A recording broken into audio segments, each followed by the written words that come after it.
Poštovani odbornici, poštovani predsjednici i dragi gosti, prvo ne mogu da se ne osvrnem na retoriku koju vidimo ovde u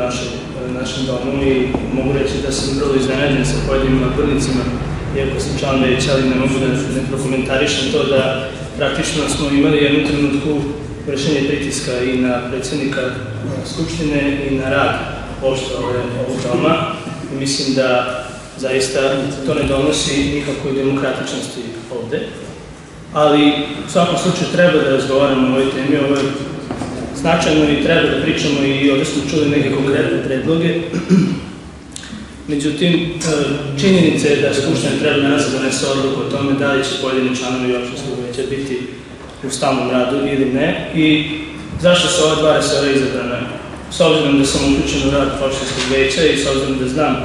kakvi su stavovi predsjednika opštine, mislim da su upravo ova dva resora i neophodna da bi bili ti članovi opštinskog veća bili u stalnom radu. Imali smo situaciju da je u prethodnom sazivu upravo bio moj resor informisanje i mislim da je on dosta značajan i da zaslužuje da se na njega obrati posebna pažnja, posebno ako imamo u vidu da je član opštinskog veća zadužen za informisanje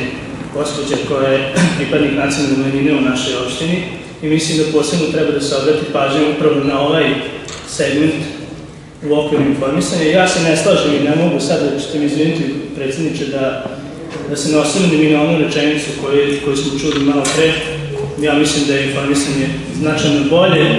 u prethodnom sazivu vođeno i mislim da je urađena jedna dobra stvar. Konačno smo imali jasno i transparentno i izvinjavam se, sad samo ću još jednu rečenicu, jasno i transparentno smo imali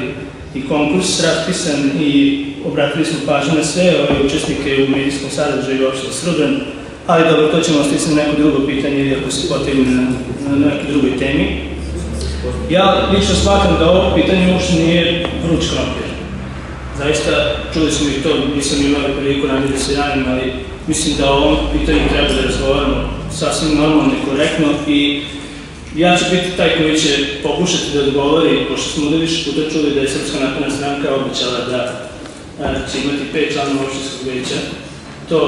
je situacija u kojoj prvo mi nismo došli u situaciju da imamo apsolutnu vlast. Razgovarali smo o tome da je izvučena rečenica iz prosveđenog konteksta, da je spomenuto na tom sastanku da Srpska napredna stranka ukoliko ostavi apsolutnu pobedu i formira samostalno skupštinsku većinu, to je staviti. Međutim, to se nije dogodilo.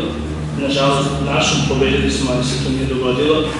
I imamo ovakvu situaciju u kojoj smo trenutno da imamo 3 činioca, iako neki smatraju da nemamo, ali mislim treba reći da imamo 3 činioca opštinske vlasti, a to je Savez vojvođanskih Mađara, Srpska napredna stranka i Socijalistička partija Srbije. Što se tiče predsjednika Skupštine, i tu ne mogu da se ne osvrnem i da kažem da prosto ne mogu da verujem da neko u ovoj skupštinskoj sali poredi gospodina Bogojevića